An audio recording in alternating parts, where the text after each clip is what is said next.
Welcome to the Green Gab Podcast, a place to gab with people rocking it in green.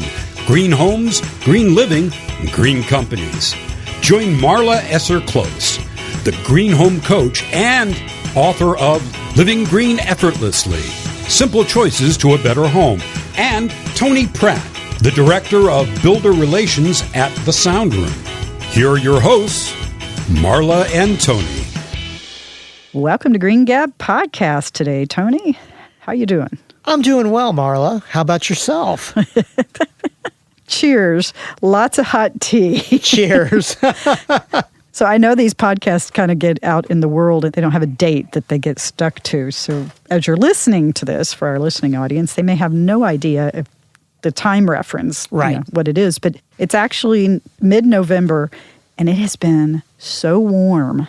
I mean, I had the air conditioning on in November. I know, but as of tomorrow, fall is coming in and it looks like it's going to stay. It has. And of course, so the weather's a big topic of conversation. And of course, the presidential election has been a humongous topic of consideration and conversation and all of that. Some excited, some not so excited. At least where I work, we see both sides to the equation. So that's an awesome segue because our guest actually lives in Washington, D.C., Elliot Eisenberg, the Bow Tie Economist. How you doing today, Elliot? Hey, I'm doing great. It's wonderful to be on. Thank you. And how is it in Washington, D.C.? It's very nervous. This is a guy who's not a Washington insider who talks about commuting from New York City and how his son is not going to enjoy being in the White House because he's going to be cramped for space because he has a whole floor at their penthouse apartments in New York City.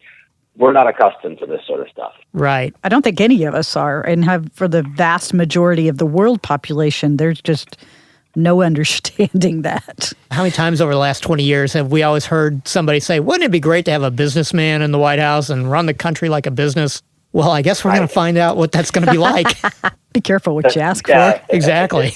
Yes, and we'll see, but we know the two are not terribly related. You know, Harry Truman could barely run a haberdashery in Missouri, and he turned out to be one of the great presidents of the 20th century. So there's always hope. hope. Are not particularly transferable. Right. There's always hope. I choose to remain an optimist. Well, I like to think that the country itself, the economy and everything else is such a vibrant ecosystem that it's really hard for one person to screw it up. Let's hope. It is, but over a long period of time, they can do a lot of benefit or a lot of damage. But in the short run, certainly not much. You know, one-term presidents don't usually end up doing a lot of good or bad. It's the two-termers that can do a lot. Okay. Interesting. And I bet you get some very interesting perspectives from your view as an economist on what this looks like over the years. Oh, yes. Was Obama good? Was Obama bad? What do we know about Trump? And so on and so forth. We don't know much about Trump at all. Yeah. You know, I can talk about monetary policy and contractionary monetary and expansionary fiscal, but we just don't know what he will do.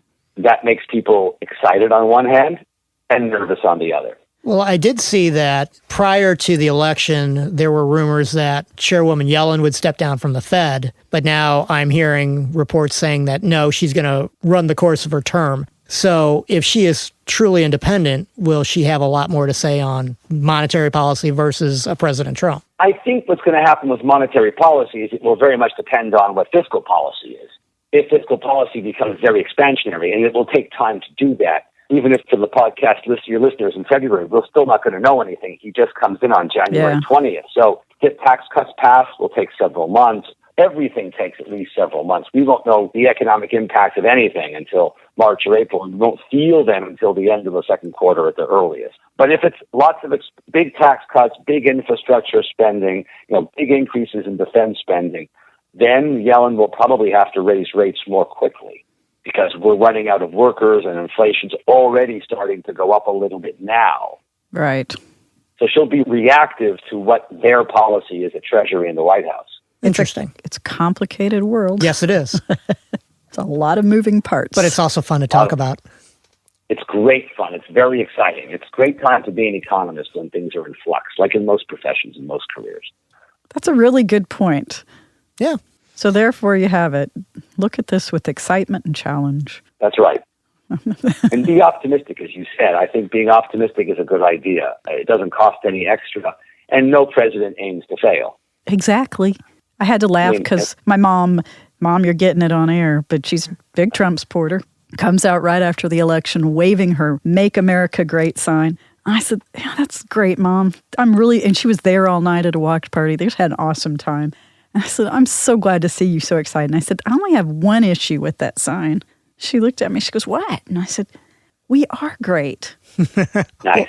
Well, I saw a quote on Facebook from Tom Hanks, who basically came out and said, I hope Trump is so successful that I vote for his reelection. There you go. Right. You can hope for Exactly nothing right. more. This notion of I want him to fail. No, I mean, I'm going to let you in on a secret. I live here. Yeah, you don't want him to fail.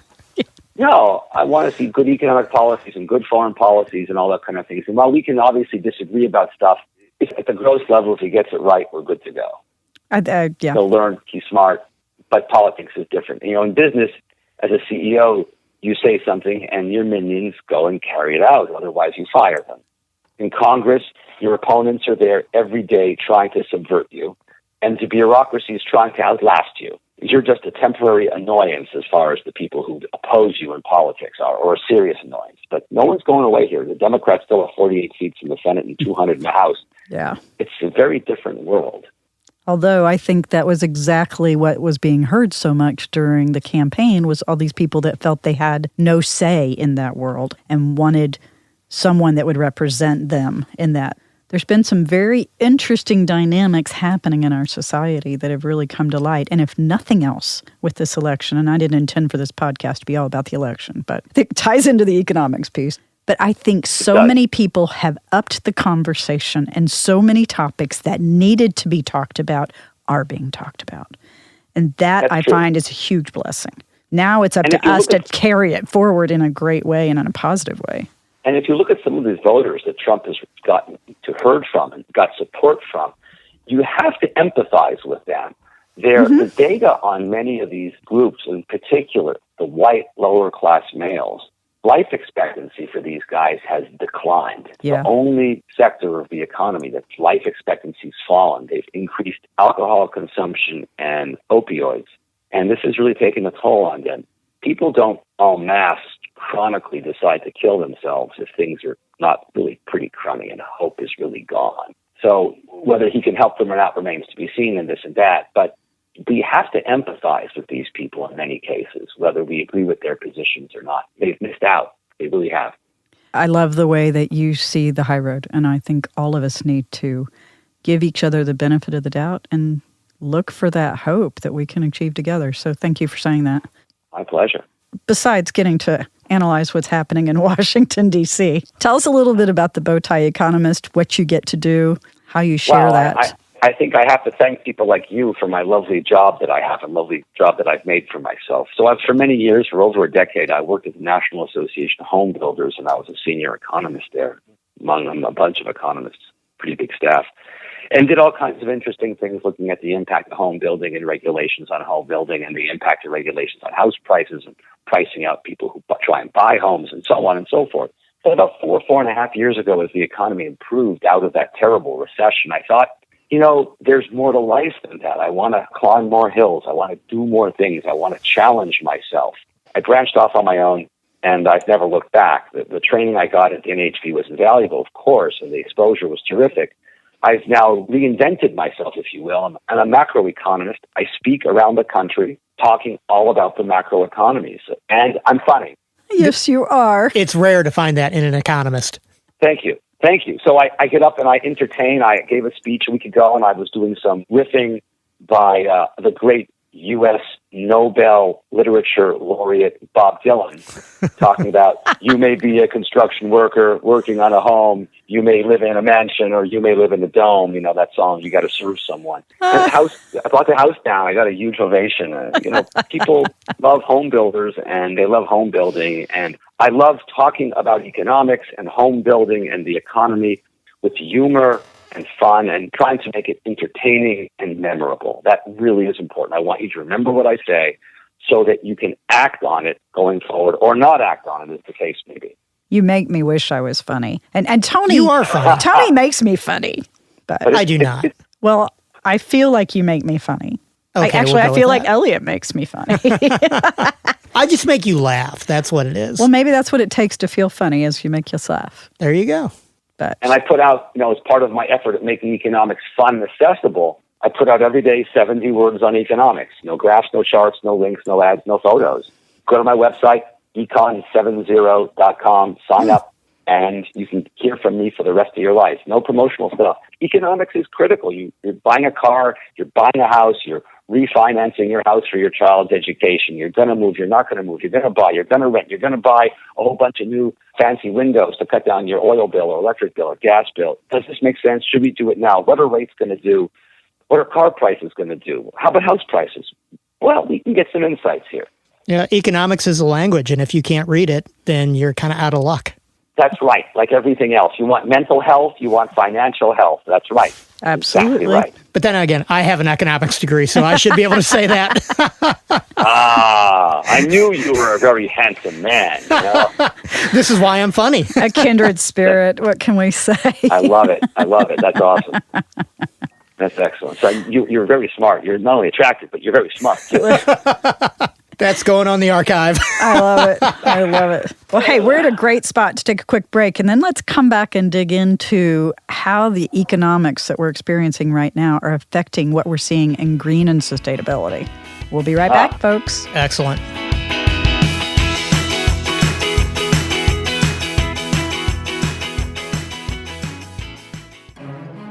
24 Legacy features all of the hallmarks of the classic 24 on Fox. The only thing missing?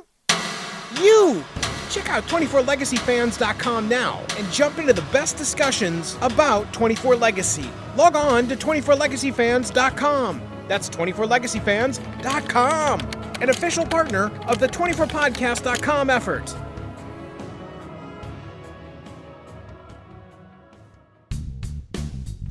Looking for a straightforward user interface and a cost-effective, feature-filled multi-track recording software? Call off the search. Mixcraft from Acoustica has exactly what you're looking for. It's time to include reliable audio creation and editing software with real punch into your projects. Check out Mixcraft now over at acoustica.com/Mixcraft and start a new generation of audio creation and editing today.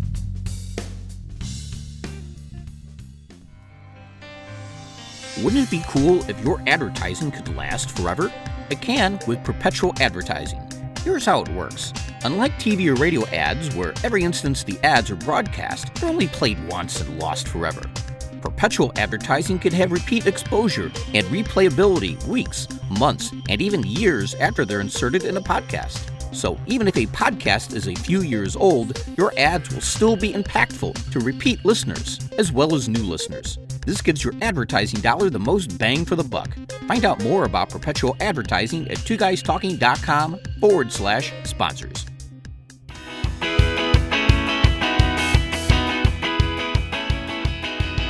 Back gabbing on the Green Gab podcast. Tony and Marla here with Elliot and talking all kinds of fun things about economics. And, they really are a part of our everyday life, even if we don't necessarily sit down and think, I got to think about economics today. Oh, absolutely. I mean, it's our general understanding of economics that helps us make our choices in the market, our consumer choices in the market. It's a big deal. My son had to take personal finance in high school. That was a graduation requirement.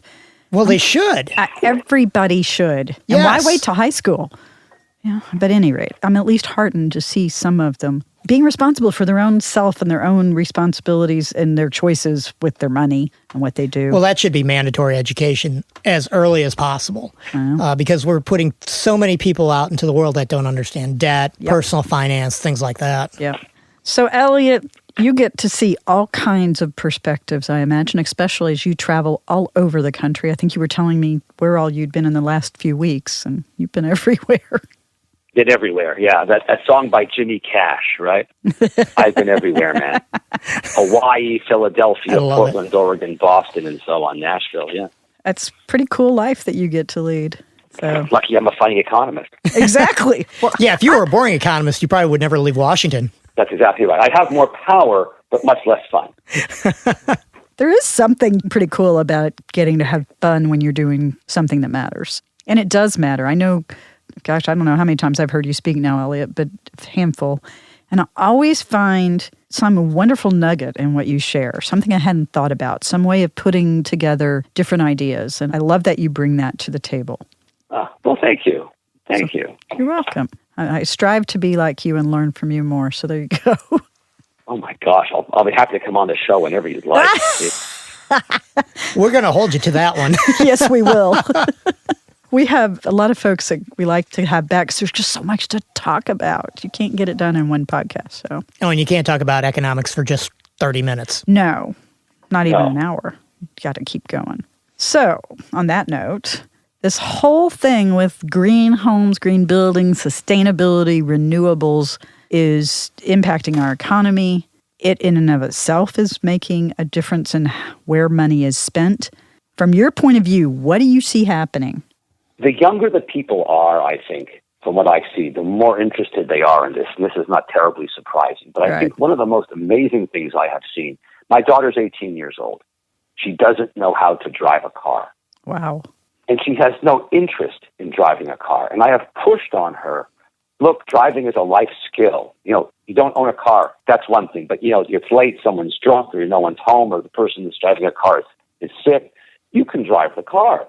But she sort of doesn't want to. It's a badge of honor. And she tells me, quote, Papa, I'm living Parisian. Kids know everything, of course, so whatever. But that having been said, she dreams of living downtown and taking public transit everywhere. Or Uber or Lyft or something like that, some ride-sharing program. Right, that too. Yes, she has all those apps on her phone. Right. It's a non-car, non-suburban lifestyle. Will she change as she gets older and gets married, hopefully, and has kids, or maybe first has kids and then gets married, or whatever they do now? But there's certainly a change afoot. Part of it, I think, is the connected lifestyle, where you want to be near things and live in cool places or something. But part of it also is we're becoming an urban society. America is increasingly urban. Right. And car ownership in an urban setting is expensive. To own a car in D.C. and drive it every day is very expensive. Parking where you live, parking where you work, gas, insurance, and so on. As we get more urban, these costs go up. Wages, in many cases, have not been going up. Millennials have had a tough time, in many cases, getting their job started because of the bad economic conditions they've had for the last 5, 6, 7 years. And this is a natural response of making something out of nothing, virtue out of vice, lemonade out of lemons. There's economic incentives here. And if you get attached to this lifestyle, you live downtown, you live in an apartment, and suddenly you are very easily able to live a green lifestyle. True. Interesting perspective. Want to live a green Yeah. lifestyle. Well, there's so much written about the greenest city in the United States is Probably Washington, D.C. New York City. Oh, wow. And a lot of that's because of their density, the walkability, Right. the public transit. So it may not be the individuals and what choices they're making, but apartments are small in New York City. I don't know what percentage of New Yorkers live in 1,000 square feet and under, but a lot. Yeah, it's a majority. And you talk to somebody in the suburban areas or in the Midwest where we still have a fair amount of land, 1,000 square feet's tiny. And then you've got the tiny house movement, which whole different perspective. Right.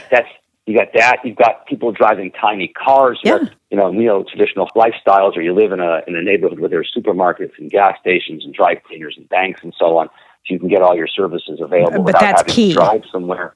Yeah, that's key because there's still cities, a lot in the Midwest in particular, that don't have services downtown yet, or they're just starting to get them. Right. Right. The fact that land is harder to get, so builders are having a more difficult time getting access to land and building inexpensive first-time homes. Yeah. Well, if they can't build them, you can't buy them. Well, that forces you into a second alternative, whether you wanted to or not.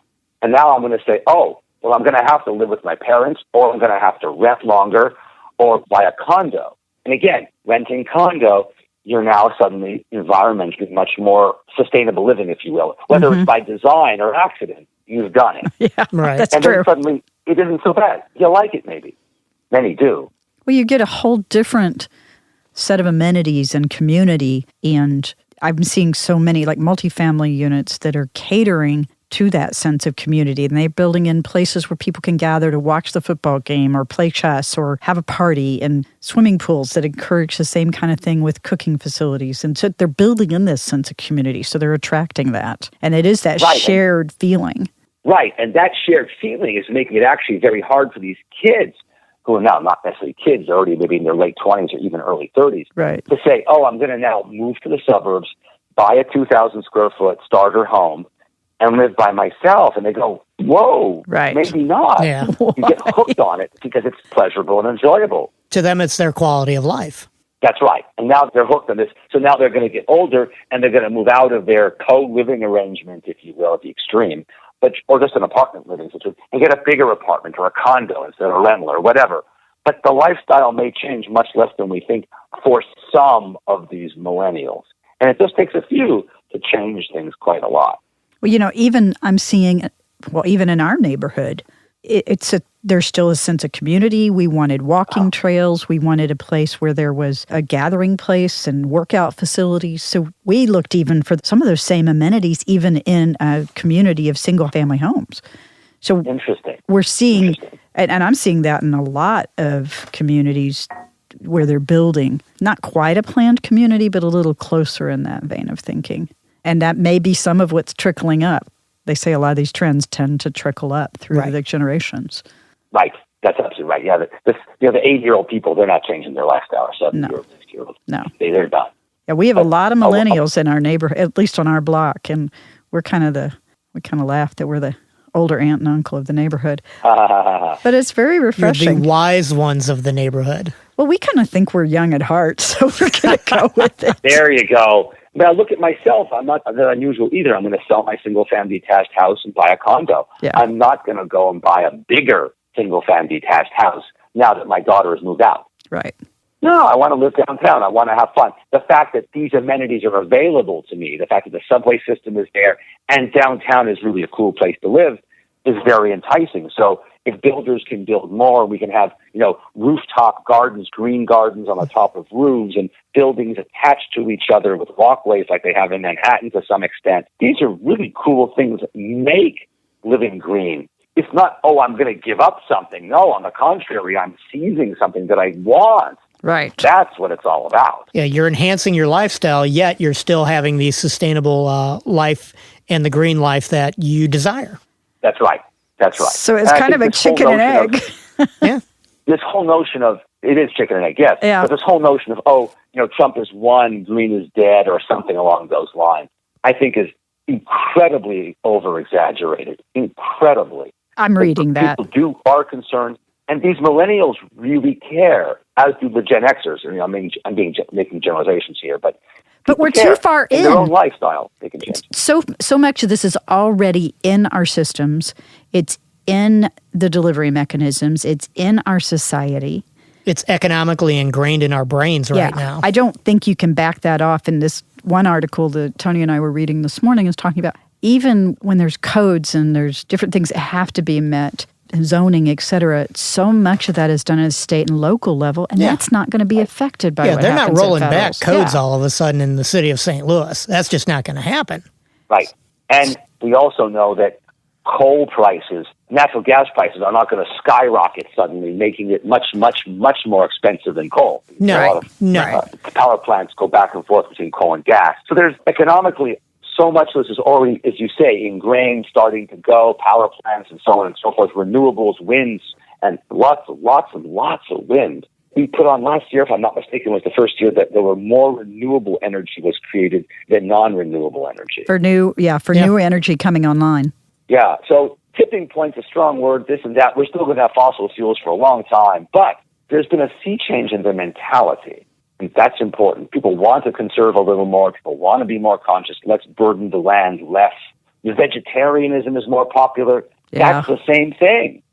Yeah, we had an interesting conversation with an author of a green book, and vegetarianism is so linked to so many resource uses in so many ways. So we had a really interesting conversation with her about that. And it's more mainstream, too, and everybody's thinking. It used to be, when I was growing up, if you said you were a vegetarian, everybody just kind of looked at you strangely, and it's like, what? Right. But what now part of the it's like tree is no edible? big deal. Nobody even thinks about it. Yeah, that's so right. true. That is so true. Now you're a gluten-free vegetarian. No one even thinks about it. I know. Right. I know. There's so many options. So it's really a very interesting sociological shift that's going on. And not to compare it in any way, but I'm going to anyways look at the changing attitudes towards gay marriage, for example. Sure. There's been a sea change in the attitudes there. Similarly, and I'm sure some of your listeners are going to be angry at me for this, but looking at marijuana laws, rules have changed substantially as well. Over half the country now lives in a state, population-wise, lives in a state where marijuana is legal in some shape, way, or form, whether it's for recreational purposes or medical. This is all, these are all collectively very similar sociological phenomena that are going on. Well, and I like to tell people all the time, we're so used to everything's a left and right argument. And I tell people when it gets to green building and sustainability, it's inverted. It's no longer a left and right. It's more demographic. You know, Gen Xers, millennials, they're all on board. Doesn't matter whether they're left or right. And then the baby boomers are coming on board. But then above that, they're pretty much set in their ways. So as the population ages again, you have more and more people that their demographic believes in a lot of these social changes that are going on, regardless, Republican, Democrat, Libertarian, Independent, whatever. And okay, so for our listeners, I'm going to put a little caveat in there. Number one, we're stereotyping. We get that. But we're definitely seeing trends in these demographics. Yes. And I don't exactly agree with your allocation of demographics, but I understand exactly what you're saying, that there is a stereotypical trend that's happening among different demographics. And most importantly, it's driving change. Right. And I think that's the point that all three of us are really trying to get out there, is change is afoot. And there's not a lot that can stop it because it's a big groundswell. And I'm going to take a quick break with us, and we'll be back to gab more with Elliot. Excellent.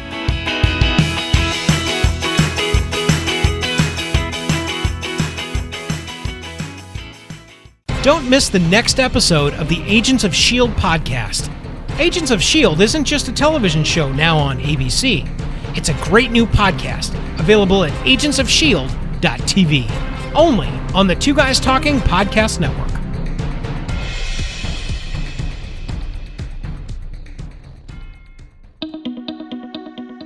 Thought about a career in voiceover? Need a great, cost-effective on-hold message for your organization or business? Don't know where to start? Check out The Voice Farm, your one-stop shop for voiceover needs.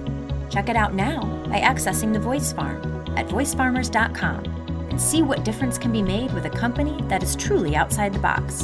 From the Voice Box, voicefarmers.com. That's voicefarmers.com.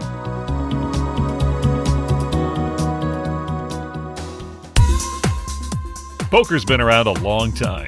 The memories, the cards, the money, the players, it all makes for an outstanding experience. But where can you get true knowledge, tips, tricks, and detail? Don't miss the next episode of Two Guys Talking Poker, where poker zealots Vic Porcelli and Andy Kazin interview poker greats like Michael the Grinder Mizrachi, Alan Chainsaw Kessler, Greg Fosselman Raymer, and many more. Add on superb hand analysis and poker industry news, and you've got the Two Guys Talking Poker podcast. Check it out now at twoguystalkingpoker.com. That's twoguystalkingpoker.com. Back on the Green Gab, Tony and Marla with Elliot today.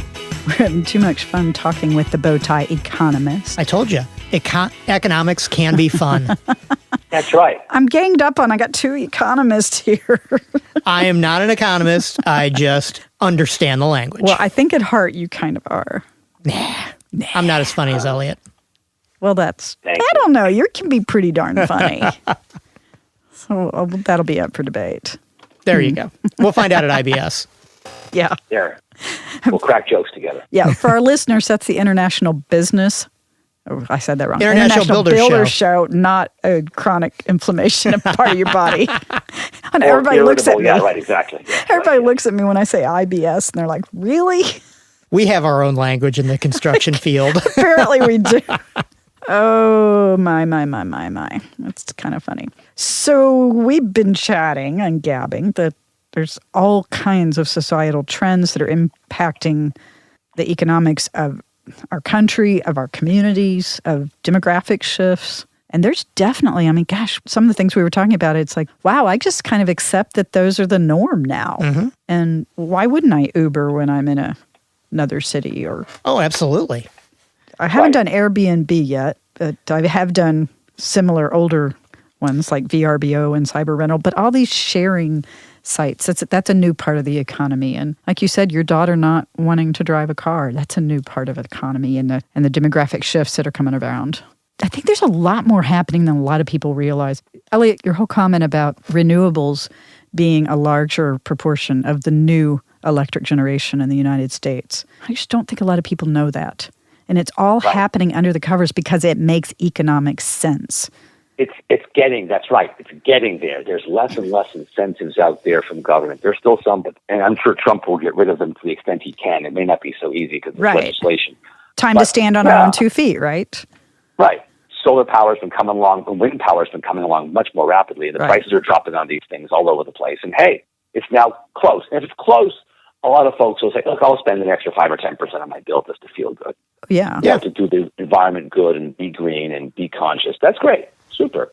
And we like to feel good about our choices, so yeah. Of course we do. Yes, absolutely. We make choices every day. You don't want to go home feeling bad, right? If you can feel good. Positivity, the power of positivity. Right. Yes, it's important. It is important. It's very important. And there's lots you can do. There's lots that anybody can do. Like? It's not just government, right? It's not just government. Oh, we're going to wait for the government to do it. No, we can do it. We can, live in a small home, drive a small car, live downtown. Or if you live in a big house, for example, you can change your windows. You can change your roof. You can. If you're going to build a house, you can orient your house in the right direction to get sunlight. Not get sunlight, depending on whether you're in the south or the north, to heat your house or not heat your house. Paint with different colors, light colors or dark colors on the exterior of your house to absorb or not absorb, and so on and so forth. You can really design a house or redesign a house or retrofit a house or just change the windows or the heating system to do a lot to ameliorate reduce the energy costs of running your household. Which has all kinds of economic benefits. Right. So I'm not saying go out and, you buy a house, and you just bought a house that's 5 years old, go and retrofit. No. But as the time comes to do it, your hot water heater goes out. Oh my gosh, if there are 5 people in your house, buy one of those water heaters like a Renai that doesn't have a tank. So you're not wasting money heating water that just stagnates and sits there all day long. Well, you have to look at, you got to look at your individual situation and make the best choice that makes sense. Absolutely. Don't go and, blow the money because that's not environmentally conscious either. Buying an environmentally thing that's very, very expensive that you're not going to consume enough of to make it worthwhile is a waste of resources also. My pet peeve, waste. Right. And I mean, from an economic standpoint, that's such a big deal. Don't waste money. Don't spend money on things that don't make sense for you. That's exactly right. Green, I'll spend 3 times as much money to consume just as much power either way. No, that's not a good idea. You're right. Right. I agree with that. But if you're a household of 5 versus a household of 1, suddenly the economics becomes different, much like going to Costco does. If you're single, Costco is not much of a value. If you have 17 children, it's a phenomenal value. Yeah, I've never stepped foot in a Costco. Yeah. I go when I'm having a party or the family's coming over for a holiday dinner because otherwise it's just the 2 of us. Yeah. Right. It makes no sense to buy in bulk. Where you live and what you consume. Are you consuming a lot of heat? Are you consuming a lot of air conditioning? Are you consuming a lot of gasoline? Oh, buy an electric car. They're now almost as affordable as regular cars, combustion engine cars. Back a few years when we were still driving carpools a lot and stuff, had a family friend that she drove a big old tanker of a car, but they only drove it when they needed to drive carpool. Otherwise, they drove the more gas-efficient car. And that makes sense. Right. So, I mean, they needed a big car for carpooling and for family trips, but they really tried to optimize when they drove which car. My sister and her family do that as well. And I thought, okay, that is a way to make a very conscious decision that makes sense for your family and your specific situation. That's right. Absolutely. Right. But the food we buy, the decisions we buy in food, that also matters. Are we going to buy something? I'm making an exaggeration here at some point. Are we buying lamb from New Zealand that's traveled 10,000 miles or buying lettuce from the next door neighbor? It's the vegetarian and so on. And vehicle miles traveled are often not the right measure because it may be so much more efficient to produce the lamb there than next door that it's still cheaper to import it. Economically, life cycle costs may still be cheaper. So that shouldn't be the only consideration. But there's all kinds of thinking that goes on like this. You should think about the life cycle costs of things when you buy it. What did it cost to produce it in terms of energy? What will it cost you to run it? How much energy will you not consume by buying or using that thing as opposed to the other more conventional thing? So we need to make it easier for people to have that information, because I think it is not consistent across products and product lines to get that information. True. Right. We know Energy Star is a good one. Oh, it's Energy Star. We'll buy that. Right. That's a good thing. And I love certifications as a shortcut, because somebody else has actually put the rigor behind it and gives you, hey, here, we've already done this work, so you don't have to sit there and figure it out. Yeah, if you don't have the time to do the research yourself, that's the easy way to do it. Yeah. There's been work in the retail industry towards a sustainability label that would share a lot of that information you were just quoting off. And wouldn't that be nice? And wouldn't you like to know, are the people treated fairly that are producing that item? That's the socioeconomic benefits from a social justice perspective, as well as have we torn down a rainforest to get this product delivered? Yeah, there's just so much stuff that and I'm not a big fan of the word consumers, but in this case we are consumers. But our consumption's changing also. We're becoming a post-manufacturing society, Trump aside. The number of jobs in manufacturing is low. We spend more of our money now on services. We're going on trips. We're going out to eat. We're having cell phones. Yeah. And this allows us to rethink what we're doing. Where are we going to go on vacation? Are we going to go far? Are we going to stay near? And so on and so forth. Can we use this table another year or two before we ditch it to buy a new one? Or That's buy used. Conservation. That's another big trend I'm seeing. Or repurpose. Yeah. Right. And some people don't want to do it. Fine. But pick the things that are meaningful to you. Pick one or two things and go down that path. Right up my alley. You want to recycle. Fabulous. Yep. You have to do what you like. You won't do it otherwise. There's no point pretending, I'll do this just to please my spouse, my sister, my brother. That's my neighbor. That's very difficult. Yeah, I'm all about figuring out what your personal priorities and importances are, and then finding a few things you can take action on that you get excited about doing and that give you a sense of purpose. And then once you get those down, you can start adopting more. And eventually we start building better habits. Yeah. So when we get to a big purchase or a remodel or a build or a new car or a around-the-world trip, we can make different choices simply because we have access to more information and more habits. Yeah, we don't have to jump all the way in, but we can just start by dipping your toe in the water. And those little changes you can make will develop larger habits later.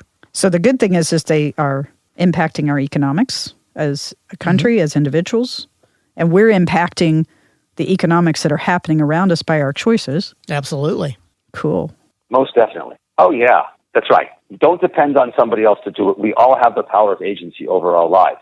That we shouldn't feel like we're victims of some sort. Okay. That's a very negative feedback loop to get into when you feel powerless and victimized. So we have charge of our own destiny, no matter what's going on around us. That's something we all need to remember. And thank you for saying that, Elliot. Yeah, that's a great thought. Well, with that, I think we should leave on a power of positivity note. There you go. Elliot, I cannot thank you enough, and you are definitely invited back because we have a lot more to talk about. Absolutely. And we will post on the podcast notes where folks can find you and learn more about what you do and share a little bit of it in their own lives. Yeah, we'll see you in Orlando. Yes, sir. I look forward to being with you on the air again in the near future. We appreciate it. Thanks, everybody have a great Green Gab day. Hey, signing out here. Good way to sign off. Thanks for listening to this episode of the Green Gab Podcast and for joining us on our own personal Green Odyssey as we change the world one Green Gab podcast at a time. What did you learn about during this episode? Tell us now by visiting our website at greengabpodcast.com. And remember to connect with us via iTunes, Facebook, and Twitter. The links to do all of this are at our website, greengabpodcast.com. Thanks for listening, but more importantly, thanks for rocking it in green.